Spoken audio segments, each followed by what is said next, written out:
No entanto, eu quero falar para você, cristão católico, que nasceu numa família católica, num contexto católico, mas que hoje você não possui a amplitude desta educação, que não possui as bases desta educação cristã.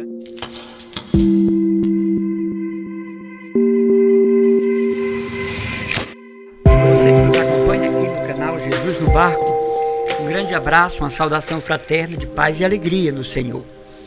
Meus caros irmãos, no nosso Dose de Sabedoria de hoje, eu gostaria de refletir com vocês um tema muito delicado e importante, que é a indefinição religiosa.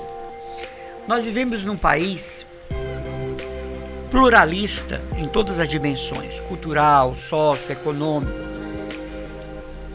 de muita diversidade, inclusive no âmbito religioso. Porém, nós não podemos negar as bases da nossa existência cristã católica, aqui trazidas pelos franciscanos e os padres jesuítas no início do descobrimento do país. É claro que depois as matizes africanas, a chegada também de luteranos no Brasil, criou assim uma diversidade religiosa genuína, socialmente aceita, inclusive hoje garantida por força de lei, no capítulo 5 da nossa Constituição Federal.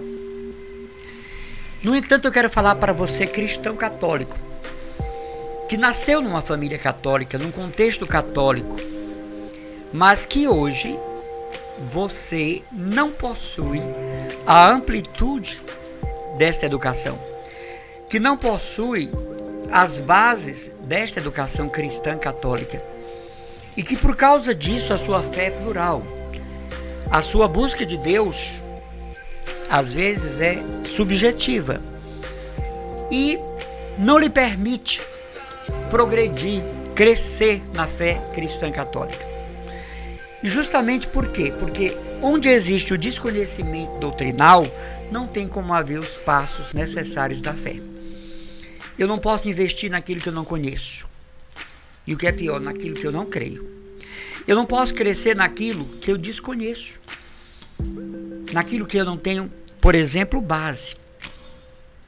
Quando nós encontramos uma grande maioria de católicos, nós vemos até que são pessoas engajadas em pastorais, grupos, movimentos, são até religiosos, mas o conhecimento doutrinal é isso. E quando você não tem um conhecimento doutrinal, você não tem como peregrinar na noite da fé, como diz São João da Cruz. Eu estou falando do conhecimento, sim, basilar do catecismo da Igreja Católica. Eu estou falando do conhecimento rudimentar da fé, como eu prego nas paróquias e comunidades que me chamam, com o básico do básico. Então isso gera indefinição. Eu sou católico, mas é um catolicismo sem base. Eu sou um católico volúvel, muito fácil de cair na doutrina dos outros, muito fácil de ser questionado quanto à minha fé, muito fácil de perder a firmeza dos meus conhecimentos. Quando esses conhecimentos são subalternos à razão, quando esses conhecimentos são espaçados, então não tem como haver crescimento. E não havendo crescimento, o que acontece? Estagnação. Uma das piores coisas que pode acontecer a um cristão católico é estagnar na fé, nem para frente nem para trás. Acostumar-se às missas dominicais, acostumar-se à Páscoa, acostumar-se ao Natal, acostumar-se à festa de Corpus Christi, acostumar-se a um terço mariano, a um cenáculo. Mas o interior dessa pessoa não progride no Cristo. Não há uma identificação com a palavra de Deus de modo diário. Não há vida de oração permanente. Não há, como diz Santa Teresa d'Ávila, um viver na presença de Deus. Né? O padre Guilherme Weisen, ele vai dizer que quando nós não vivemos na presença de Deus, nós o desconhecemos. Quando em nossa mente não existe a ideia de viver na presença de Deus, não tem o qualificativo da fé, que é justamente crescer na pessoa de Jesus. Por exemplo, você pega um católico que não sabe o papel de Maria na igreja, o papel dos santos,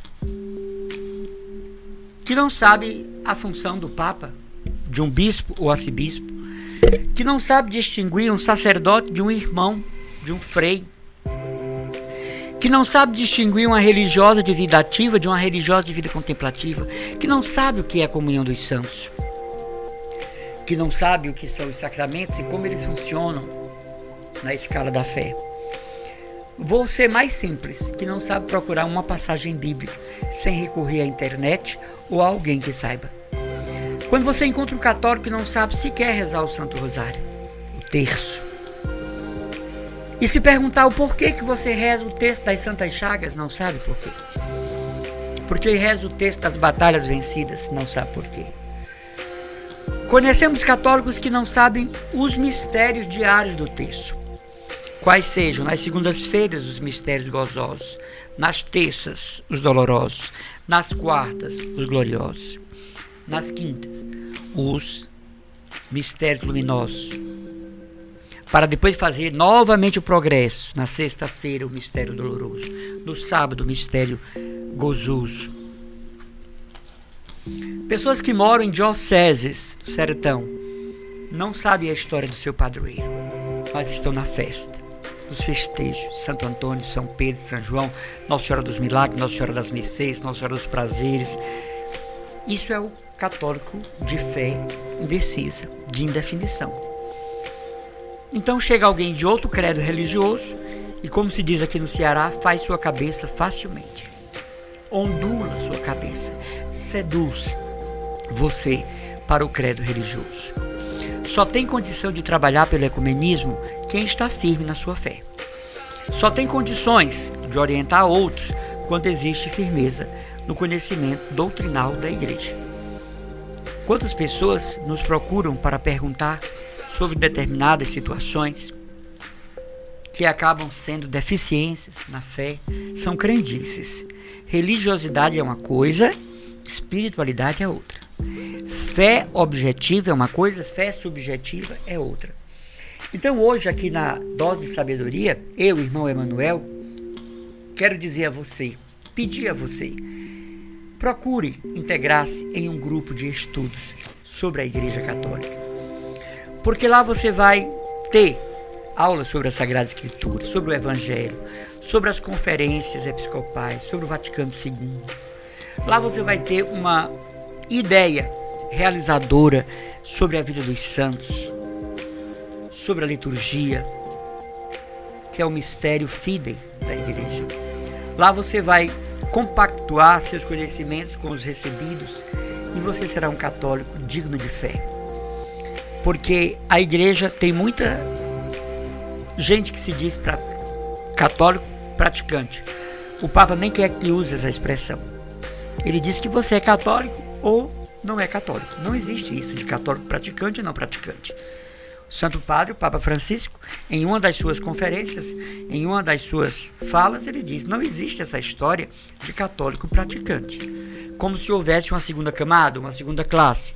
Ou você é católico, apostólico, romano, ou você não é.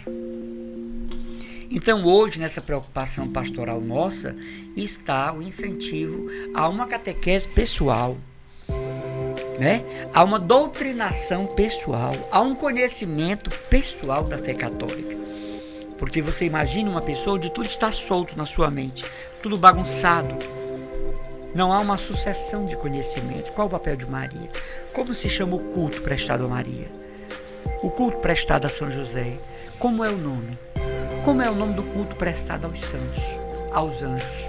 O culto prestado unicamente a Deus. Como se chama? Você sabe, talvez, mas uma grande maioria de pessoas não sabe. De onde surgiu a Sagrada Escritura?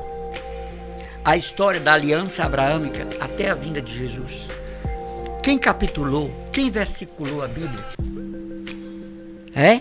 Nós recebemos muitas afrontas de cristãos protestantes, mas eles usam o Novo Testamento, que foi todo ele definido pela Igreja Católica nos concílios. E quando muitos cristãos evangélicos, que são nossos irmãos na pessoa de Jesus, sabem que todo o Novo Testamento, incluindo aí as cartas de São Paulo, Tiago, Pedro, foi a Igreja Católica que definiu que lá é a palavra de Deus, é um choque violento. Porque, digamos, eles estão usando contra nós um livro que é nosso. E onde é que você aprende isso? Na teologia católica. Porque na teologia do outro lado eles nunca vão admitir. Né? Então, é preciso que nós entendamos. Você conversa com um irmão espírita, ele vai usar alguns trechos isolados, como a transfiguração no Monte Tabor, né? Para dizer que ali é o fundamento da reencarnação. Só que aquele texto está dentro de um contexto e precisa passar por uma análise crítico-literária teológica cristã. O texto não está solto, ele tem uma evidência histórica, ele tem um contexto histórico. Mas aqui está dizendo que eles viram lá Moisés, Abraão, Elias. Aqui está dizendo que Elias subiu numa carruagem de fogo.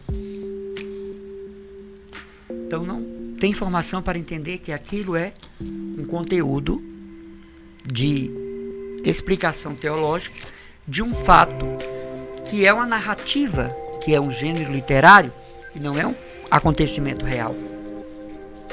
Porque se nós formos pegar os dados da revelação, o céu não estava aberto. O céu foi aberto pela paixão, morte e ressurreição de nosso Senhor Jesus Cristo.